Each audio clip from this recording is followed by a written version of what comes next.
selling coffee? Well, one thing is they gave legal advice to and provided some lawyers for people who were in trouble for, say, being anti-war, that kind of stuff. So you had a lot of anti-war activists within the Army, and also you had,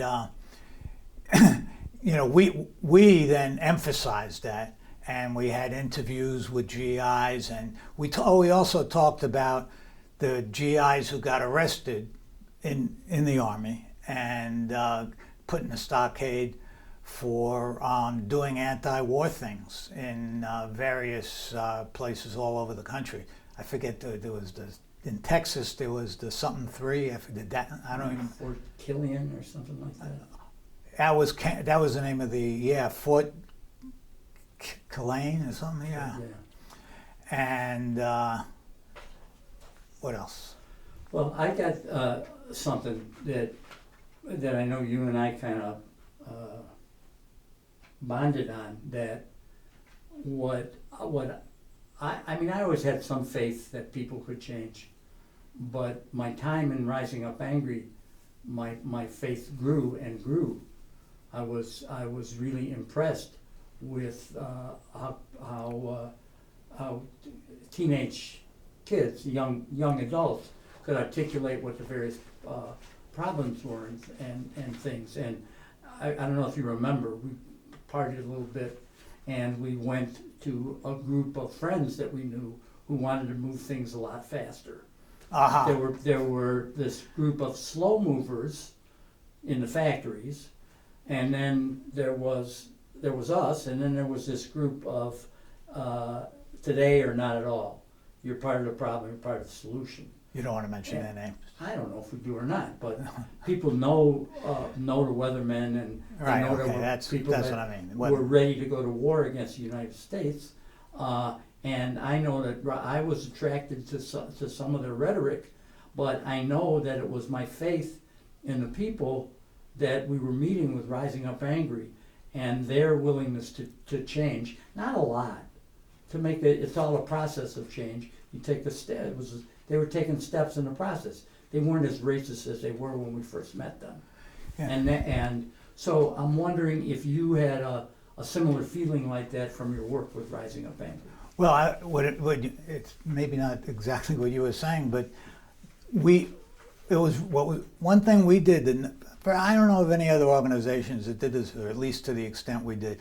We started off with softball games in Lincoln Park, and we got the guys from the south side to come up to the north side to play softball, and they didn't want to come. And then I was talking with them. Well, what's wrong? Why don't you go up there? He said, okay, we'll get killed up there. And they'll see what's from the south side, and they'll all come after us. And I promised them that it wouldn't happen. And they came, and we had north side people and south side people playing in the same game. And then we had people's dances, where people came from all over the city, and there was every now and then there'd be a fight, but it was no more than any bar or something like that has an occasional fight. But do you call the time that Richie with the F gave Fatback a black eye? Richie. Oh. Do you call that a fight? It was one punch. Well. No, that's okay. Let's forget that part. I had a question about that. You know, there's a book that a guy did, a black academic historian did on the history of the Black Panther Party in Illinois. And he says that if not for Rising Up Angry, there may well have been a race war in the time that we were working. You want to say something about that? I haven't read that book. I did, and somebody else told me that, but it's stretching it a little. So what if you were to say for the 7 years is it? What's Rising Up Angry? If we call it newspaper 69 to the end of the war is 75, and right. The movement starts to fall apart. So that's 6 years. Right. So what would you say that Rising Up Angry, if it's remembered at all, would be remembered for? Well, I mean, it's different for different people who we, but like around, like the clinic, and they were, though, they weren't kids, they were parents who brought their kids. I think a lot of the patients at the clinic it was women and children pretty much, and that's who needs doctors more, or at least, or easier to serve. I don't know. And but that clinic, it gave the left a kinder, gentler image. On the one hand, we put "To Love We Must Fight." We had a shotgun on the masthead. We talked about beating up cops, getting beat up by, it's fighting all the time. And for a while, we had a column on guns every issue. But I think in the long run, people thought we were nice people, and we could pretty much, and in terms of the white neighborhoods, we could pretty much go anywhere. The only place we had a little bit of trouble was that high school on the west side. I forget. Foreman High School. Was it Foreman? And I got beat up and by a kid. And there was and then there was the thing with Lane Tech, but we went back and one of our guys was jumped by a bunch of guys in Lane Tech, and we went back a few days later, and he called it. We went into the hot dog stand across the street and started a little fight, and everybody's just we're punching him, they're punching. It wasn't a great brawl, but then Tommy, let's call him Tommy, got up, and because he was the one that got jumped, he's called out the guy that started, that initiated the fight against him, and I said, "You and me outside right now, one-on-one." And they went out, and it was a great fight. It was like the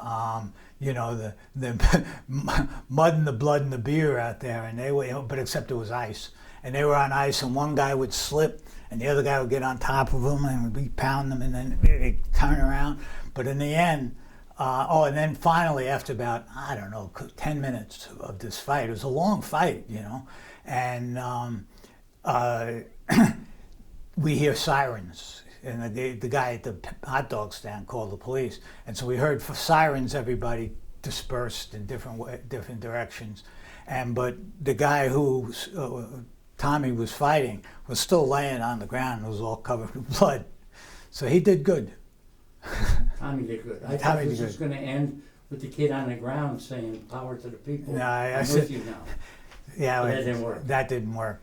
I gotta get you into post RUA now. You guys have to reload.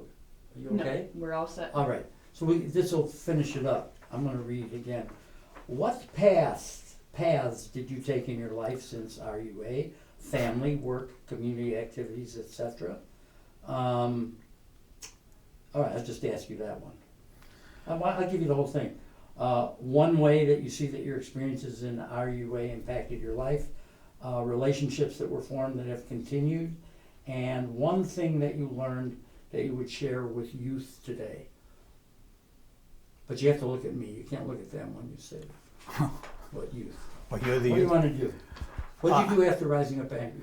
Well, I got a job for a travel agency in New York that my father worked at, and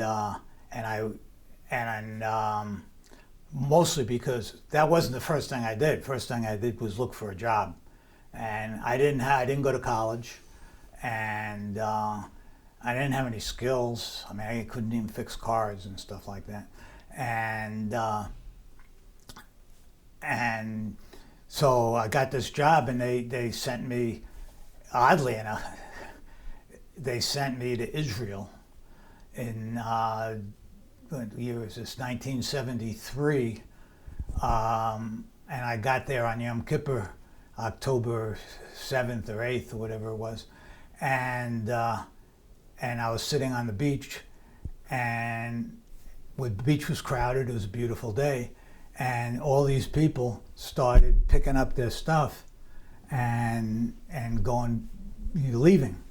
And I thought that they were, must be, some party going on, something going on.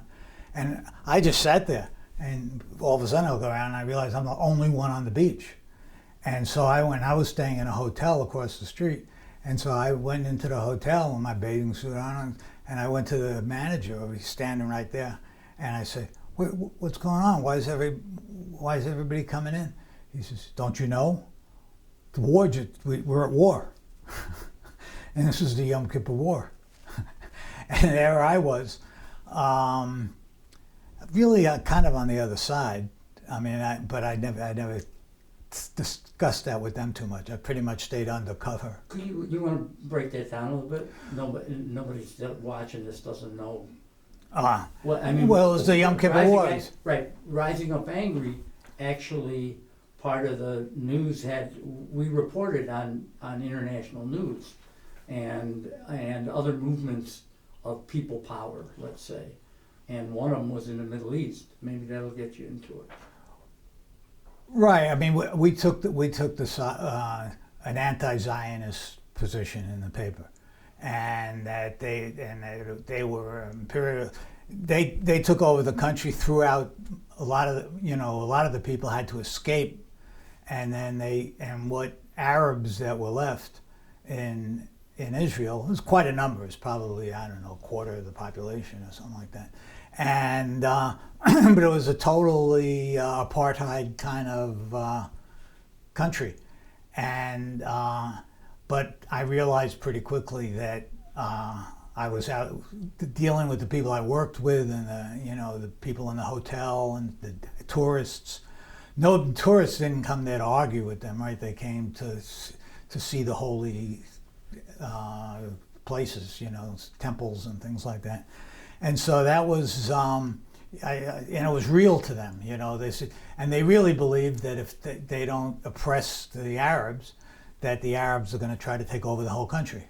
So both sides felt that, and that's why they have wars every 10 years or so. But that was, and I mean that was my first big example.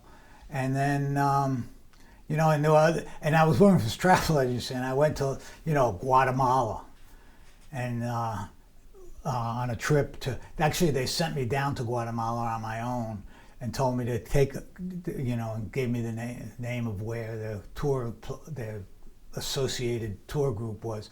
And so they put me on the tours that they give the regular people, and it was, that was kind of weird. It was like looking at specimens, the native. It was all native Indian, Guatemala was highly indigenous. I'm getting called. No. No? Maybe also, are you walking back out, or are you hanging out? I just said try to wind it up because we want to hear them, Okay. If you're able to, once she heads out, or if you're staying here, repeat the last thing you said, just because we hear the door over you talking, okay. Just like the last. What did I say? What was that? It was Guatemala. So, I really hated the travel industry, the tourism industry. Where you get a lot, upper middle class, not the rich people. I mean, they don't go on a bus to look at the natives, but these people were, there'd be a couple of doctors, but it was teachers and people on vacation, and I don't know. They just said, oh, look at that, and look at the rings they make, and they do this, and they make necklaces, and I just felt gaping at the natives was disgusting. But you would have had that attitude whether you were involved in Rising Up Angry or not. You already knew that. So no, not really. I had no political background. I picked up a political background in that first. I did it full time. It was day and night. I read all the books I never read before. I read, I didn't know anything about like Cuba or Guatemala revolution thing in 54, and I read those kind of books, and I made friends with academics, like Marty Kenner, and and I'd ask them questions, and so there was, these were examples of imperialism that I'm giving here, and people just thought imperialism was charming. If you could connect that to Rising Up Angry. Well, we talked about that in the and tried to identify with oppressed people all over. But the Vietnam War was really we under discussed the Vietnam War. Really. I need to make it clear that the we you're talking about is. When I say we, I mean Rising Up Angry, and now I'm underemphasizing the role of the Vietnam War in our consciousness. That if you would have ever asked us what's wrong with America, the first thing we would have said then probably was, how about imperialism in the Vietnam War, and how about racism and oppression of black people, and women's oppression is probably true. It's nothing special about the United States when it comes to oppressing women. They do it all over the world, but not everybody bombs a small country until 10% of them get wounded and stuff like that. So I often say that my experience with Rising Up Angry changed my worldview and gave me a different way to look at the world than when I had started. Would you say something, if you had that same kind of feeling, could you say and finish up this something like that? I would say over that period, from before there was really a Rising Up Angry, but it would be maybe 6 months before. That's when I started. That's what opened me up to the Rising Up Angry, and then I really. And I didn't like the students so much, the Students for Democratic Society. I didn't really want, and once you get over 21, to hang around with students, that's mine. Sorry about that. Walgreens. Your Viagra is ready. Oh, can we erase that? Can we erase it? No, Hi. did you catch it on the mic? Good. Okay. No, this is really good. Could we go back and... Yeah, I'll go back to that. So I was working at SDS and dealing with students and writing on. And then we had a newspaper that went out around the whole country, and that was aimed for students. And I'd never been a student. I went to high school, but I never went to college. And they were just for them it was an educational process, or trying to understand social studies better, or whatever it is they do there, and that I didn't really want to do that work. That's why I tried working in the factory. But working in the factory, as I said, was working most of the day and looking for an opportunity to talk to somebody for 5 minutes, and then I met Mike James, and he told me his plan. He told me about Join, which I was not part of, but it was a community organization that had, to serve poor people in Uptown. And Poor white people. Poor white people in Uptown. And then that kind of fell apart. And he wanted to start a new organization, but he didn't want it to be as community-based, geographically based. Community in the sense of the people who live there, but he didn't want our organization to pick a neighborhood and then go serve them. What we really wanted to do was recruit cadre. And so what we were looking for was not somebody who's hungry. We were looking for somebody who could talk good and agreed with us, and then they would come and do what we're doing.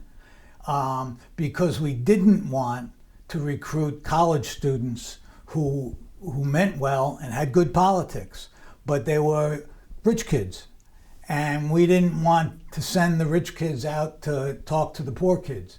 So we were really trying, at least not 100%. You know, we had some people who had skills, and it was good to have them in the organization.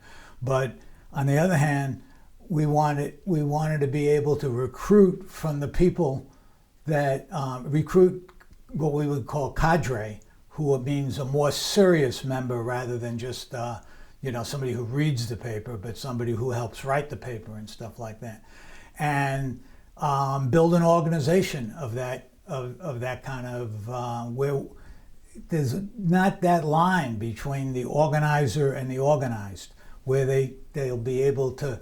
They'll actually become friends. You'll do Thanksgiving together and things like that, and you'll know their families. And you didn't just hand them a leaflet on a corner. So one last question. So what, given all of those missions and those goals, how do you think we did? We did better than most other white people do. I mean, the Panther. If you compare us to the Panthers, we were the minor leagues. But minor leagues, if you look in baseball, they play pretty good, and we were and we built. There were a lot of people who we changed a lot of lives. Now, it's not enough lives that we could have overthrown the government or really taken over the Democratic Party or anything like that, but there are hundreds of people in Chicago who were hit on one shoulder and just pushed enough to begin to turn them around. And they may have continued it and may not have, but many of them did. Many of them turned all the way around, and some people turned around halfway. That was the best. Thanks, everybody. Awesome. Okay. Oh, you were so good.